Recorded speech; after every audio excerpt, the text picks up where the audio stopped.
Assalamualaikum warahmatullahi wabarakatuh. Waalaikumsalam warahmatullahi wabarakatuh.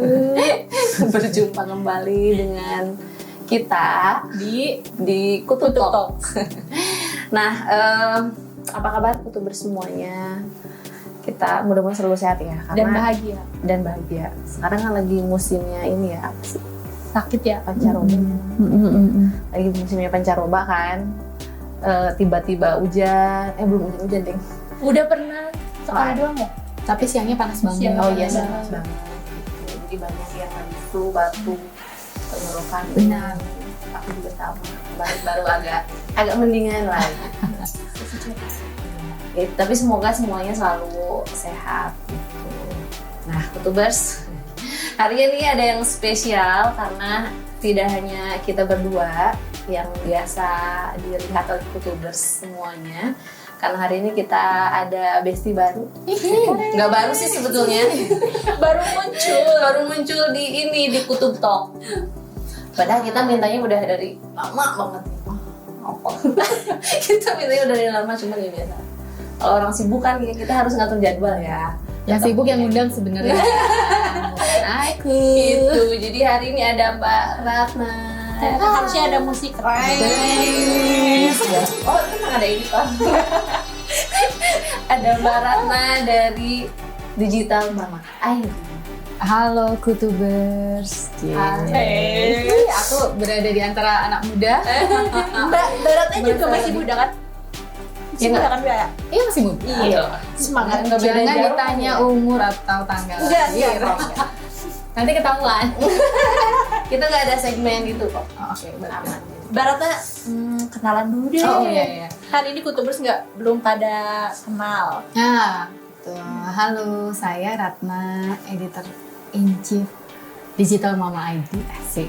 Mbak, digital mama tuh apa? Oh. Barangkali kan mesti Kutubers baru bilang, apa nih mama digital? Gimana? Atau apa tuh Digital Mama? Jadi Digital Mama ID itu sebenarnya media untuk nemenin ibu-ibu yang di era transformasi digital ini banyak galaunya, banyak bingungnya, banyak nggak taunya. Jadi kita sebenarnya mencari teman untuk belajar bareng lah, karena era transformasi digital itu barang baru buat kita. Iya. Karena ketika aku dibesarkan itu ibuku nggak sambil pegang handphone, tapi sekarang ketika generasi kami harus membesarkan putri-putri kami sekarang itu kita sambil pegang handphone, dan anak kita tuh lahir di era yang begitu lahir sudah diumumkan ke media sosial gitu. Jadi jadi ini adalah era-era yang baru buat kita, buat generasiku. Jadi banyak bingungnya, banyak galaunya, banyak cemas, khawatir, overthinking. Jadinya kayaknya kalau kita berteman dan belajar bareng, kayaknya itu bisa berkurang. Jadi bikinlah si Digital Mama ID ini. Maksudnya sebenarnya fokusnya literasi digital, tapi kita pengen literasi digital itu nggak berat gitu. Pesannya tuh kayak kalau disuruh belajar kan juga males ya. Kita kalau suka disuruh belajar zaman dulu mana ada yang berangkat belajar ya kan? Tapi Terpaksa belajar. Iya, tapi karena butuh. Tapi karena bener. butuh, jadi ya mau nggak mau. Jadi kita berusaha semenyenangkan mungkin lah, walaupun kita cemas dan galau tuh kelihatannya kan seru. Malah ada Mbak yang katanya dulu tuh anak lahir tuh dikasihnya akte lahir Mbak. Kalau sekarang anak lahir dikasihnya ID Instagram. bener. Pas lahir jadi udah langsung punya ini ya, punya Instagram ya. Kita ngurus akte lahir tuh butuh waktu, Bo. Iya benar. Seminggu gitu. Kalau akun Instagram itu sudah siap sebelum anaknya lahir sebenarnya. Begitu lahir langsung di launching. Masih dalam kandungan ya. Itu nama udah Instagramnya udah ada. Nama udah ada, username udah diamankan dulu kan, takut keduluan. Yang penting nanti diumuminnya pasti lahir. Tapi Mbak, bukan hanya mama-mama manusia juga tahu Mbak. Mama-mama kucing juga punya ID Instagram. Percaya, lebih loyal mama kucing sebenarnya ya. Aku sih sebetulnya buat mengabadikan momen kucingku aja sih. Sama ya. Kayak Sama. juga. Jadi Cuma kalau mama kucing kadang jadi mama, kadang jadi babu ya kan? Banyaknya babu sih. Wayangnya babu ya. Jadi bukan mama, babunya. Kucingnya kan majikan. tapi malah jadi menarik sih ya Mbak. Maksudnya di Digital Mama tuh kayak ibu-ibu, maksudnya aku punya kakak ya, kayaknya seumuran lah sama Mbak Ratna lah ya. Kok begitu ya kayaknya ya? Kita kan seumuran.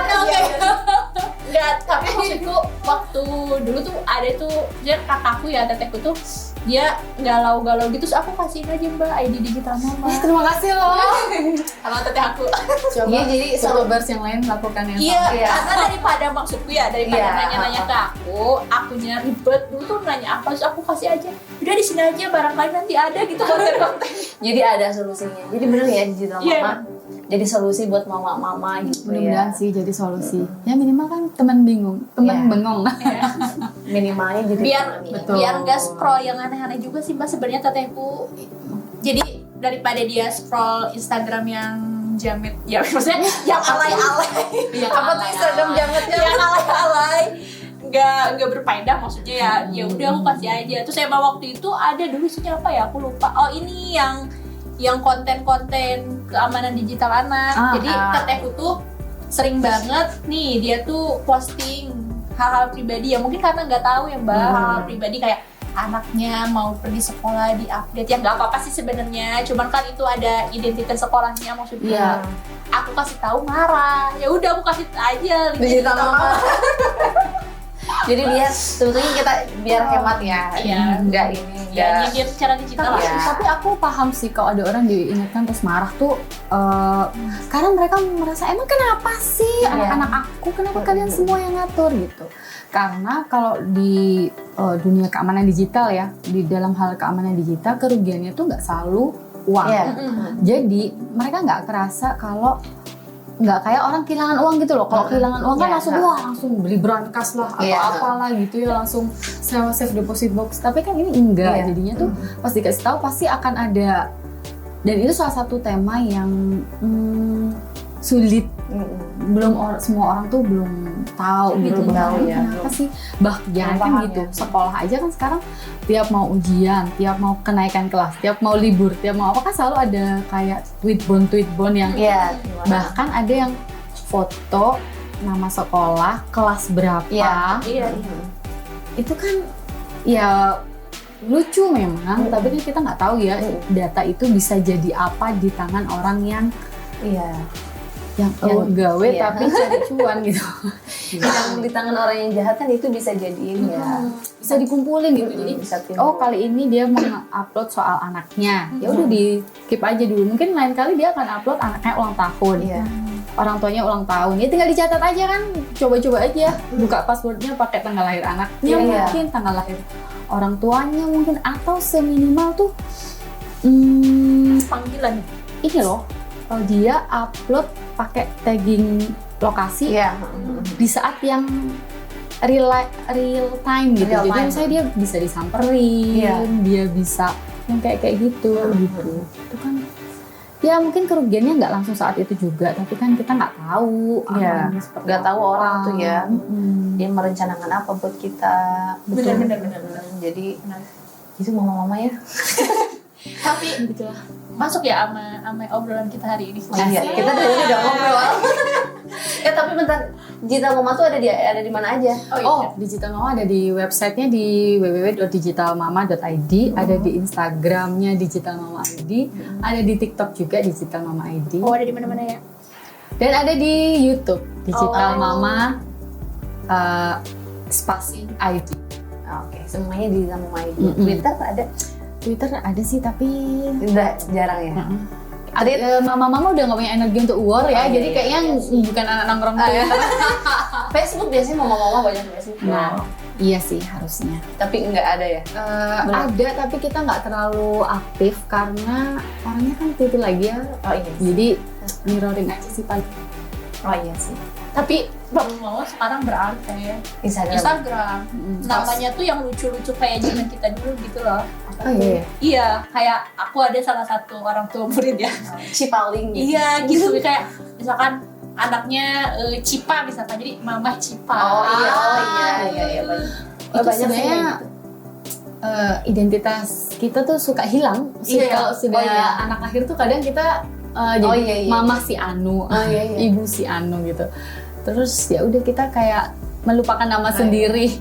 Tapi nggak apa-apa kan mama? Nggak apa-apa sih. Tergantung orangnya aja. Tapi kan kadang ada orang yang lebih senang. Oh, aku jadi nggak punya identitas nih karena di rumah jadi Bu nama suaminya, di sekolah jadi mama anaknya. Kapan aku jadi namaku sendiri tuh aku dipanggilnya kapan? Tapi benar gitu. tahu dulu pernah ada tahu drakor yang gitu. Ada ya? Iya. Apa Jadi gitu? aduh aku lupa. Jadi dia tuh akhirnya baby boost gitu. Karena dia kan stres ya gitu, kayak si mamanya tuh kayak ngerasa dia tuh kehilangan apa tuh novel yang tulisan Korea tuh apa ya namanya? Kim Ji Young. Iya. Iya. Dia kan gitu Aku juga. pernah ini deh. Kita pernah nonton, cuman ada pusing, dia tidur dulu. Oh iya. Aku kalau nonton Korea harus yang happy gitu. Udah happy dan ganteng tau nggak? Ganteng dan cakep. Itu udah aku sih. Om Gong Yoo ya kan? Iya. Oh iya aku tahu itu. Iya, yang gitu. Ya itu Jadi hilang juga kan dia ngerasa kayak kok aku jadi hilangnya identitasnya. Dia nggak kerja kan. Jadi bahasanya kalau dia nggak kerja, terus di sekolahnya dipanggil ibu ini, di rumah nama suaminya, ketika ke rumah mertuanya juga gitu. Akhirnya dia kayak stres sendiri. di rumah orang tuanya anaknya siapa Iya. gitu. Jadi kadang ya gitu. Menarik. Ini ya jadi mama ya. Berat ya jadi mama ya. Banyak dimensinya. Iya benar di sini. Tapi Jadi untungnya pengen jadi sekarang mama, tapi Iya iyalah siapa yang nggak mau jadi mama ya, aku juga. tapi untungnya kalau di zaman sekarang itu banyak orang yang mulai aware dan banyak orang yang ambil bagian gitu loh. Maksudnya Digital Mama ID ambil bagiannya di soal literasi digital. Terus ada inisiatif lain dari teman lain, dia ambil bagiannya di mungkin mental health-nya atau di tempat lain dia ngambil soal pemberdayaannya. Jadi kurasa sekarang sih ada bagus internetnya juga bagus juga kok untuk kita bisa belajar bareng, terus bikin inisiatif dan kolaborasi bareng gitu. Iya sih. meskipun berat, tenang, semua ada solusinya. Betul. Yang nggak ada solusinya apa? Apa ya? Gak punya pacar. Bisa dong. Jadi promosi sepertinya. Kalau di setiap konten kita tuh pasti dia ngomongnya akan itu. Jadi kita akan lihat sampai berapa episode. Iya. Dia Ini ngomongin semua soal- berakhir. Nah, tadi ngomongin ini ya, ngomongin apa namanya digital mama yang fokus pada literasi digital buat mama gitu ya. Nah, sekarang kan banyak nih mama-mama yang senang ini ya, jadinya senang konten. Betul. Mama-mama senang konten, memanfaatkan media digital. Meskipun kita tahu kan ya, bagaikan pisau bermata dua gitu. Kalau kita gunain yang baik ya pasti baik. Kalau misalnya kita gunainnya untuk hal-hal yang tidak baik, pasti kan nanti hasilnya kan begitu ya. Iya. Nah kalau Mbak Ratna lihat mama-mama sekarang yang seneng gitu ya, seneng Konten gitu ya. gimana? Jadi sebenarnya ini perkembangan baik juga sih. Karena apa? Kalau kita search dulu ya, perempuan tuh pasti dianggap gaptek deh. Iya, bener-bener. Iya nggak sih? Kita Iya. suka dianggap gaptek. Karena minimal kita dianggap nggak bisa baca peta. Betul Bahkan banget. Google Maps Iya. juga dianggap nggak bisa gitu. Betul banget, ada pembelaan. Betul banget. Nah, tapi kan sebenarnya kita dianggap gaptek itu kan sebenarnya soal akses aja. Kalau aku mempercayai bahwa itu soal akses. Kalau nih misalnya dulu orang tuh menyerahkan urusan teknis itu juga ke perempuan, perempuan tuh juga akan jauh lebih Pasti, pintar ya. gitu. Nah sekarang karena kita punya akses itu ke media sosial, ternyata yang jadi content creator sukses tuh perempuan banyak banget gitu. Itu contoh bahwa teknologi itu nggak laki-laki doang. Kalau perempuannya dikasih akses, mereka tuh bisa melesatnya jauh lebih cepat gitu. Nah di content creator juga gitu. Bahkan sekarang kayaknya banyak banget ya, bahkan ibu-ibu biasa. Maksudnya biasa tuh gini, bukan artis, bukan seleb gitu lah ya. Ibu rumah tangga, viewer ibu rumah tangga ya. Terus tinggal di kota kecil, maksudnya bukan orang-orang di perkotaan. Kan di desa ya, di Iya, kampung. bahkan di kampung-kampung, bahkan kontennya tuh sangat natural gitu loh, yang pakai Makan di sawah gitu ya, sekarang banyak yang betul, makan di sawah, pakai daster, terus kayak perempuan tuh jadi nggak malu untuk memperlihatkan ya keseharianku tuh kayak gini gitu, dan sangat beragam. Baik, menurutku itu perkembangan yang positif juga, meskipun ya siapapun yang memasuki dunia digital itu punya kerentanan. kerentanan yang apa ya, jadi korban entah scam entah apapun lah ya, laki-laki perempuan juga bisa. Nah cuman perempuan ini sebagaimana di dunia nyata kita juga punya kerentanan lebih, di dunia digital juga begitu. Nah mungkin yang perlu jadi catatan tuh ya, kalau kita memang mau ngonten ya kita siap menghadapi risiko-risiko kalau kita ngonten tuh gimana nanti supaya apa, supaya kita bisa mengantisipasi. Jadi kita bisa bikin SOP buat diri kita sendiri gitu loh. Misalnya nih segampangnya tuh misalnya, oke, aku akan konten, aku akan jadi content creator, tapi aku tidak akan memasukkan keluarga misalnya, atau aku nggak mau masukin anak, aku nggak mau. Jadi ini konten memang aku aja gitu. Atau aku konten tapi aku nggak mau sampai yang drama-drama yang membuat kehidupanku terekspos misalnya kayak gitu. Nah itu kan yang dibutuhkan tuh kesadaran bahwa kita punya kerentanan dan bagaimana mengantisipasinya. Gitu. Tapi jadi kita yang lebih banyak mikir nggak sih? Maksudnya kalau cowok nih ya, cowok misalnya bapaknya nih, yang bapaknya kalau konten kayaknya konten aja ya gitu. Kalau mama kan banyak yang dipikirin, oh nanti kalau kontenin anak gimana, kayak gitu ya. Iya. Meskipun sebenarnya pikiran soal melindungi anak tuh harus jadi concern antara ya bapaknya ya ibunya. Maksudnya itu harus jadi kesepakatan kan anak berdua ya. Maksudnya ibunya udah nutup-nutupin tapi bapaknya ngumbar-ngumbar kan juga percuma gitu. Jadi mesti dibicarakan bahwa kita batasannya ini, atau kita boleh ini, tapi nggak boleh yang ini. Itu juga perlu dibicarakan karena kita tuh nggak bisa mengontrol netizen akan berbuat apa, berkata apa gitu. Kalau kita mungkin bisa ya menghadapi misalnya, tapi kan anak-anak belum tentu. Dan apa yang ditulis orang di dunia maya itu kan abadi selamanya. Nanti anak-anak udah besar, mereka bisa searching nama orang tuanya misalnya. Itu kan akan sangat berbeda. Aku suka kepikiran sih kalau kayak sekarang tuh nanti kalau udah gede Rafathar itu akan jejak-jejitannya gimana ya, Rafathar akan meng-googling namanya atau dia meng-googling nama orang tuanya atau gimana ya. Mungkin mereka punya strategi tersendiri lah. Iya kan sih. Aku sih percaya keluarga mereka juga sudah membicarakan itu. Cuman sebagai penikmat kontennya kita suka lucu, tapi kita suka itu nanti dia kalau gede gimana ya. Dulu tuh ada satu konten kreator juga, dia tuh keluarga gitu Mbak, nggak boleh sebut nama ya. Jadi dia tuh juga mikirin gitu kayak nanti kalau anak kan dia bikin buku juga, terus dia bikin channel YouTube juga, dan memang diajak juga anaknya. Terus dia tuh kayak mikir, oh nanti gimana ya anak-anak kalau kan mereka belum ngerti ya kalau mereka tuh terkenal, karena mereka tuh warga biasa kayak kita, cuman jadi hits gara-gara kontennya. Terus pernah mikir juga nanti kalau udah dewasa anak-anaknya paham gimana ya gitu. Atau nanti ketika, apalagi kan beliau tuh tinggal di luar negeri ya, kan yang keamanannya tuh memang di luar negeri tuh kadang nggak ke expose, tapi ini dia expose gitu. Jadi kayak aduh mereka juga khawatir. Iya. Aku suka tuh kayak Kimbap Family misalnya. Oh itu. Kenapa nggak disebutin dari tadi ya? Aku kira nggak boleh nyebut. Di sini boleh ya. Tapi Kimbap Family itu menurut aku dia lama-kelamaan sangat tahu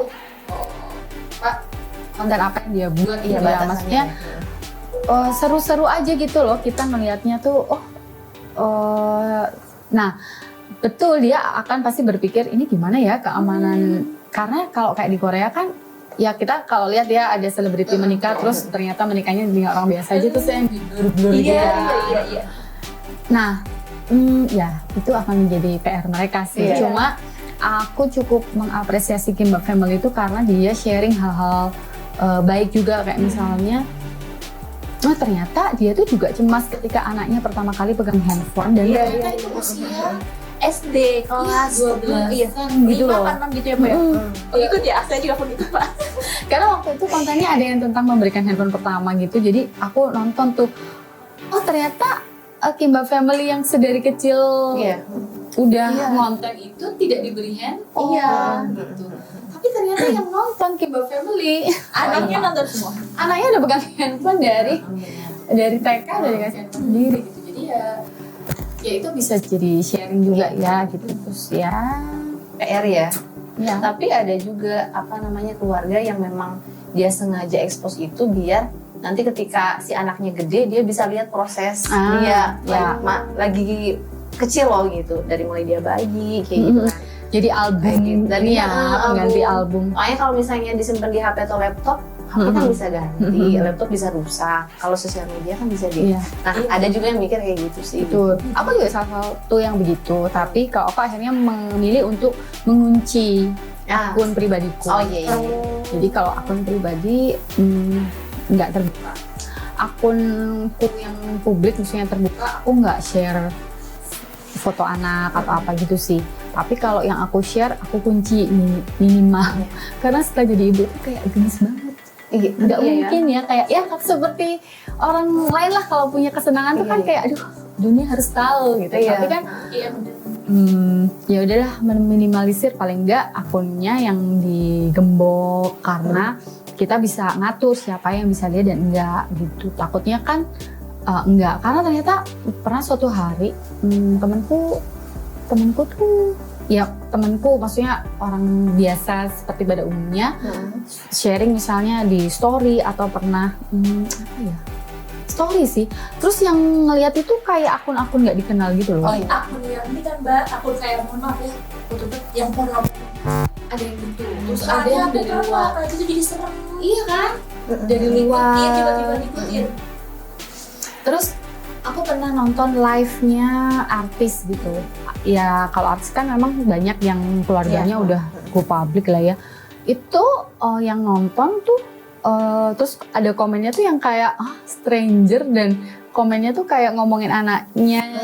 Terus sampai ada netizen lain yang berkomentar kayak hati-hati deh soalnya nih kayaknya gitu loh. Jadi maksudnya kita nggak bisa kontrol siapa yang bisa ngelihat itu. Jadi kalau memang mau menjadikan media sosial itu pengganti album kenangan gitu ya kita pasang safety-nya aja, misalnya di private atau kita bikin.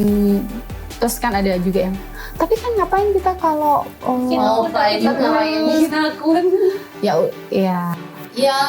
akhirnya pada akhirnya sih risiko tanggung sendiri ya, tapi ada juga yang bikin 2 akun gitu. Jadi satu akun private yang isinya adalah semua hal-hal privatnya gitu, dan yang satu publik. Setahu aku ya Mbak Dian Sastro tuh gitu. Dan setahu aku Dian Sastro tuh punya akun yang untuk dia sebagai Dian Sastro dan ada dia sebagai ibu, sebagai person ya ini perempuan pada umumnya lah. Jadi dia punya itu. Terus ya menurutku itu ya baik sih, dia jadi tahu gitu kira-kira sisi hidupnya yang mana yang mengandung apa sih kepentingan publik gitu, dan mana sisi dia yang perlu dilindungi. Itu perlu sih menurutku. Aku juga sebenarnya gitu kok Mbak. Oh anak sekarang iya betul. Iya anak sekarang gitu. Aku terinspirasi dari temanku. Jadi dia tuh S2 gitu ya, S2 di universitas ternama. Kemudian ternyata kan dia juga K-popers sepertiku. Tapi dia nggak mau nggak mau orang tahu kalau dia adalah K-pop. Jadi hanya teman-teman sekitarnya. Dia tuh kayak ngeditin foto dia sama artis idolanya, terus bilang udah teh, kan aku sering banget ya kalau posting tuh fotoku sampingnya foto ayang-ayang Korea gitu. Ya gue buat maksudnya teh kan itu harus personal branding bla bla bla. Aku pikir kan nggak apa-apa ini buat lucu-lucuan. Enggak teh, kayak dia ngasih tahu aku ditutup sama dia. Jadi akhirnya aku tergoda untuk membuat, tapi lebih ke hal privasi aku yang untuk main gitu loh teh. Iya. Ini aku juga mengalami. Jadi di keluarga kami kalau lagi kumpul keluarga kan suka kumpul keluarga terus di-tag lah nge-tag ponakanku, ini akun apaan kosong, gak ada kosong melompong, gak ada isinya. Terus kan mencurigakan ya, kamu masa, dan 2 ponakanku yang kayak gitu, memang 3. Aku bilang ini kalian pasti punya second account. Lah ya iya dong, emang nggak ada, emang kamu nggak gitu ya tante? Enggak. Oh iya ya. Ternyata mereka punya 2 akun. Memang satu akun. Memang dulu aku pikirnya mau ditekan ya. Cuman yang tadi itu Mbak, kan kita kadang gemes ya, bukan hanya untuk hal-hal katakanlah anak gitu, untuk sepertiku ya yang zilenial, itu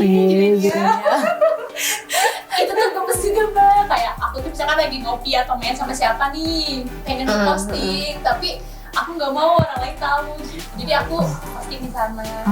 Apa tuh gitu ya? Iya, kayaknya memang begitu. Ibu-ibu yang punya bisnis itu sebaiknya juga begitu. Kadang karena bisnis itu bermula dari iseng-iseng berhadiah, cuman ya open PO kalau lagi sempet, itu campur kan. Tapi lama-lama ternyata bisnisnya berkembang, terus punya konsumen banyak. Ya sebaiknya sih ya dipisah aja supaya salahnya jadi brand sendiri kan lebih leluasa ya. Cuman aku memperhatikan anak-anak sekarang nih antara melindungi privasi atau ini sebenarnya lagi menyembunyikan diri dari orang tuanya. Nah ini juga jadi PR. Itu ya. Jadi PR juga jadi dari orang tua. Berdebat mama-mama ya. Iya. Pas aku tahu keponakan kayak itu, oh ternyata. Iya. Kan akun yang dikasih ke mamanya yang kosong itu yang nggak ada apa-apa. Wah gawat juga. Terus aku jadi pikir, oh tapi aku juga meng-hide storyku dari ibuku sih. Tapi juga, Gitu ya. tapi itu jadi kayaknya Mbak kalau dibahas di digital mama tuh lebih seru. Tapi aku nggak apa-apa. Misalnya anak nih punya second account nggak apa-apa. Tapi paling nggak ngobrol ya. Iya. Maksudku gini, kalau dia punya second account bahkan 3, 4, 5 nggak apa-apa. Yang penting ngobrol sama orang tuanya jangan hilang gitu. Kadang-kadang kan udahnya dia ngumpet di berbagai akun terus nggak ngobrol pula gitu. Jadi yang harus dijaga sebenarnya pada akhirnya kalau khawatir kan jadi overthinking terus jangan-jangan anakku. Ya yang penting ngobrol aja lah. Kayaknya ya. Ini kayaknya karena anakku baru balita ya. Aku nggak tahu nanti kalau dia udah remaja gimana. Mbak tapi sebagai mama-mama ya dan penggiat digital mama.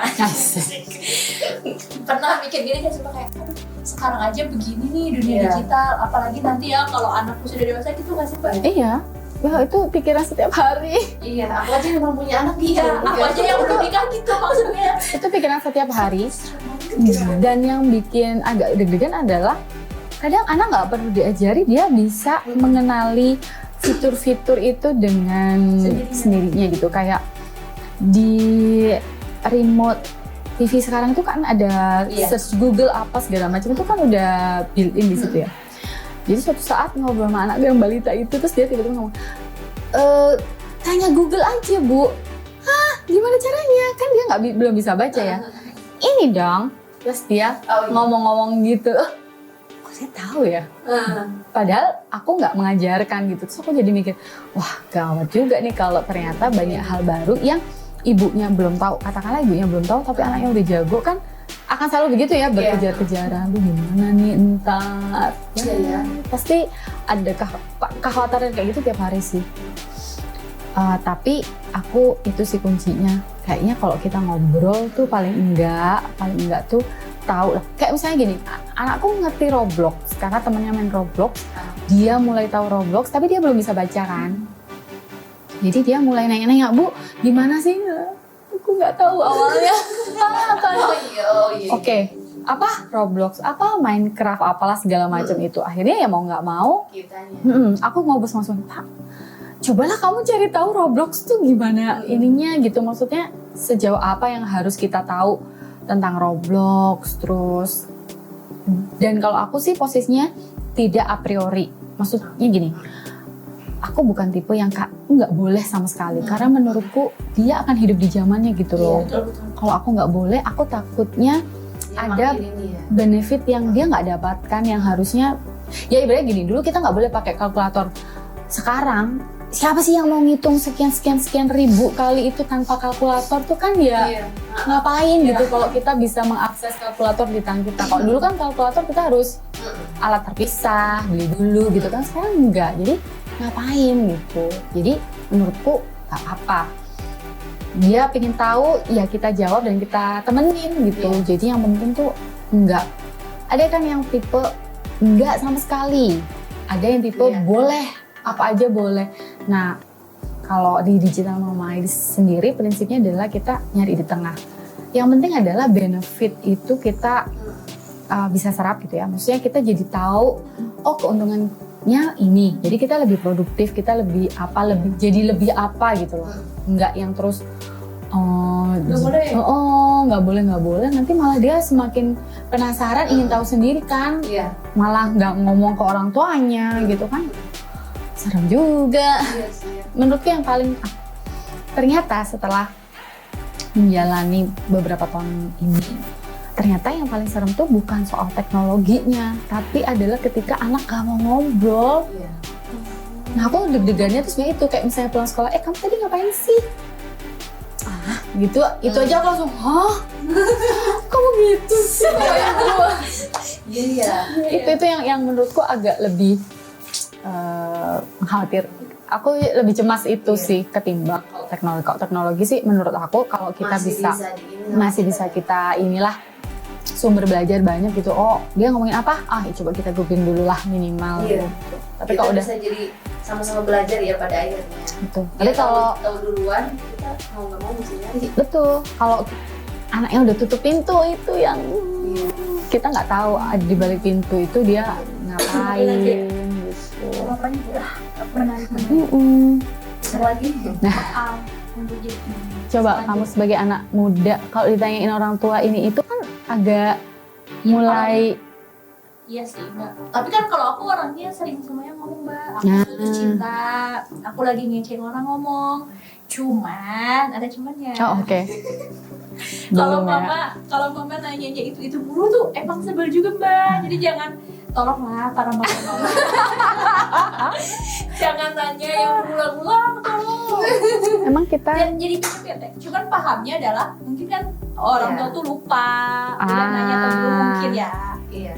tapi kita emang bakat jadi kaset rusak sih. Iya. Tapi tolong mama tolong mama kucing. Jangan. Oke. Oke, akan kuingat itu. Hal-hal yang berbeda. Tapi kan nggak setiap orang kayak Siti Fatona Iya ya. sih, semuanya Nggak setiap diomongin. anak tuh semuanya diomongin ke orang tua. Benar. Ada juga anak-anak yang enggak Iya. orang tua. Malah lebih senang kan ngomong sama teman. Ya. Sama HP sih ya Mbak. Ya itu Apalagi balik lagi ya. Sama sosmed gitu. Ya. Anakku masih tahun, tapi aku kayak mulai mempelajari ini anak sebenarnya modelnya kayak gimana sih. Oh ternyata dia bukan yang bisa langsung ditanyain. Oke, berarti harus menunggu jeda. Iya. Berarti oh gini anaknya. Aku juga belajar juga sih. Gitu. Gemes sebenarnya Mbak. Menarik sebenarnya di mama-mama itu kayaknya ya. Oh iya pasti setiap hari belajar ya. Iya. Jadi Tapi Mbak ya, jadi pikirnya gitu. Duh, gemesnya gimana kalau nanti aku jadi mama? Apakah aku akan menjadi mama yang posesif? Iya, Oh, oke. Apakah aku jadi mama yang tadi pembelajar? Iya. Ataukah jadi menarik juga sebenarnya untuk milenial generasi Oh, iya. itu ya? Nih, dulu kalau aku ngeliat ibu-ibu yang marah-marah sama anaknya atau apa gitu, suka batin, aku nggak Aku nggak kayak akan. gitu. Nanti kan ngomongnya Gitu, aku orangnya tabah, aku orangnya tuh tabah, aku orangnya tuh baik. Pokoknya aku bunda bidadari banget ya. Ternyata itu ada tahapnya. Oh. Jangan ya nak, enggak ya. Sekali, dua kali. Kamu kenapa sih dari tadi? Akhirnya ada juga ya. Iya. Momen-momen kayak gitu. Ya. Tapi semua mama juga pasti mengalami gitu. Iya, semoga sih ya. Masa aku doang sih? Enggak ya, semua juga kayak gitu. Bener. Ada fasenya. OTW juga Pak. Siapa? Amin. Doakan semoga bisa secepat jadi mama. Amin. Karena kayaknya Iya, aku aja yang belum nikah itu kayaknya seru banget. kalau kita sih, seru ya jadi mama. Ini yang mama. Ya, seru. Ya, seru. Iya, seru. Ya, tapi seru. Oh iya. Mbak ngomongin soal, tadi kan kita ngomongin banyak soal anak ya, soal anak lah, soal anak. Ini kita sekarang ngomongin soal perempuan sebagai apa ya ibu rumah tangga, sebagai seorang perempuan yang sudah berumah tangga. Sekarang kan banyak kasus ya, kayak misalnya kasus yang kemarin banget itu yang Cikarang ya, yang Cikarang itu yang dibunuh suaminya. suaminya. Dia tuh gara-gara apa sih? Aku juga lupa. Ya bilangnya sih ekonomi ya, cuman nggak tahu lah ya. Kenapa ya selalu itu gitu. Ya. Nah, ngomongin soal itu ya. Kita tuh sebagai netizen kadang-kadang nih kalau setiap ada kasus mau pembunuhan anak kayak mau KDRT misalnya ya, pasti kita hal yang kita lakukan adalah mencari sosial medianya, benar nggak? Pasti gitu. Benar nggak? Ya? Hah? Iya bener ya. Kita kan pengen tahu story dia tuh, Iya. dia pernah nggak sih dia curhat soal ini, atau adakah kata-kata terakhir sebelumnya, kan kayak Iya, gitu betul. ya. Apalagi Kadang-kadang TikTok udah ada kolom pencariannya tuh udah Iya, nongol sendiri iya tuh. dia tuh Heeh. di pertanyaannya tuh udah gitu Udah ya. disediakan. Aku tuh lama-lama sering post. Iya Ya iya. kok kayak segala tahu apa karena netizennya segala di-share ya? Bisa jadi. Dan segala ditanya sih sebetulnya. Iya. Gitu. Nah, yang tadi ya banyak kasus kemudian tadi yang kita sebagai ibu rumah tangga gitu ya, yang main sosial media. Tadi ya ada yang baik, ada yang buruk. Ternyata kalau yang apa namanya, yang kasus pembunuhan itu, kalau misalnya dia nggak main ini ya, nggak main sosmed, kita nggak tahu nih kisahnya. Betul. Kisahnya terus cerita dia pernah lapor polisi, pernah ini, pernah itu kan gitu ya. Betul betul. Jadi berarti ada cerita itu di TikTok kayak di sosial media. ya gimana tuh? Ya kemarin juga karena kita membahas itu sih di Digital Mama ID tentang kekerasan ya, tentang KDRT. Ternyata si korban ini sering share di media sosial tentang perjalanannya, bahwa dia sempat mau pisah tapi nggak jadi, terus lapor ke Itu di polisi. Instagram ya? Enggak. Facebook? TikTok juga, TikTok deh kalau nggak salah ya mungkin ya. Tapi ada netizen yang ngerekapin seperti biasa, Oh, sudah iya. ada yang direkapin gitu, dan dia bahkan Baik banget ya kadang. terus ada sampai ternyata dia balik lagi, macam-macam lah. Ternyata sebenarnya dia sudah, ya orang di sekitarnya sudah tahu kalau dia dan suaminya bermasalah, kayak gitu-gitu. Kadang kita tuh ini ya, medsos tuh kadang membuat kita, keakraban kita tuh kadang-kadang nggak Terbentuk sendirinya. bisa begitu, bahkan tapi kadang juga menjadi tidak nyata, ngerti nggak sih, kayak Oh iya. padahal kita deket loh, tapi kita taunya cuma dari medsos aja. Kok aku bisa nggak tahu ya? Pernah nggak sih Nah, ada iya, teman iya. yang kayak, Pernah. kita tuh deket banget, tapi kok aku tahu update-mu tuh dari sosmed Iya. ya, gitu, atau dari orang lain gitu. Atau kayak nggak nyangka banget ya dia kayak gini ternyata. Iya, sebaliknya kita tuh kayak akrab aja gitu sama seseorang yang ya artis Kita nggak misalnya tahu ya. gitu kan, tapi karena diupdate tiap hari kita jadi kayak merasa, wow, kita kayaknya satu circle gitu rasanya sama dia, karena Iya, saking bener. kita tahu hari ini dia ngapain, besok ngapain gitu. Nah mungkin menurutku sih ada baiknya medsos itu juga kita pakai lagi untuk hubungan yang real gitu loh. Jadi kayak misalnya kita tahu teman kita posting sesuatu, atau menurut penilaian kita, kok dia postingnya agak ini ya gitu. Ya say hi aja, kayak kamu apa kabar sih gitu.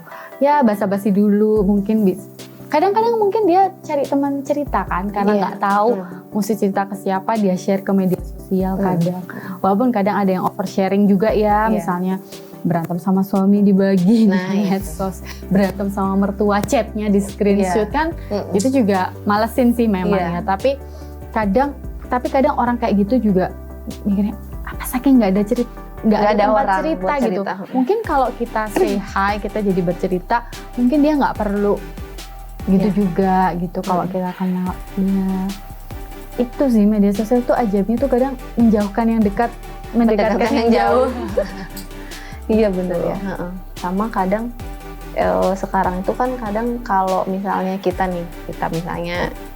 misalnya ada artis-artis sekarang yang diselingkuhin. Dia kan minta pembelaannya ke netizen ya, karena dia merasa bahwa dia tidak ada yang membela. Kalau di kita kan orang cerita sedih itu kan langsung langsung diserbu gitu, langsung disupport gitu. Jadi mungkin juga dia merasa bahwa kalau dia cerita ke media sosial itu ada orang-orang lain gitu yang bisa setidaknya ada yang membela dia gitu loh. Iya, atau dia mencari teman yang senasib, itu juga bisa juga. Walaupun ya kadang kan ada juga yang maksudnya pengen dibela, nggak taunya malah dihujat habis-habisan, juga ada yang kayak begitu. Jadi ya gitu deh, maksudnya medsos tuh kadang-kadang terlalu buas gitu loh. Jadi kita sendiri yang memang harus punya kepekaan. Ini sebaiknya aku share nggak ya gitu. Dan itu sebabnya kita tetap harus punya real connection sama orang-orang yang kita mau. Kita harus tetap punya teman yang beneran teman, yang nggak cuman buat Senang-senang aja. snapgram terus di tag, tapi kita benar-benar punya teman yang kalau kita butuh apa-apa kita bisa ketemu ngobrol gitu. Karena kalau nggak punya hubungan yang nyata tuh akhirnya di medsos tuh kadang suka caper kan. Maksudnya ya gitulah, kita kayak lagi menseleksi ulang gitu. Ini temanku siapa aja sih gitu. Jadinya ya suka kebablas gitu. Dan kita kan nggak tahu netizen nanti apakah akan bersimpati atau malah kita dimakan. Malah kita dimaki-maki. Iya sih. Tapi menurut Mbak Ratna nih, buat mama-mama ya, mama-mama mau mama itu mama yang muda, mama yang tua. Anjuran tuh punya medsos apa enggak?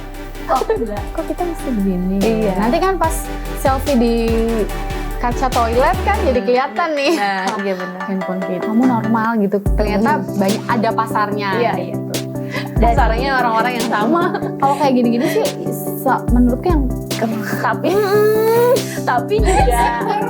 juga ini sih Mbak, maksudnya yang tadi ya untuk mama-mama muda mungkin kayak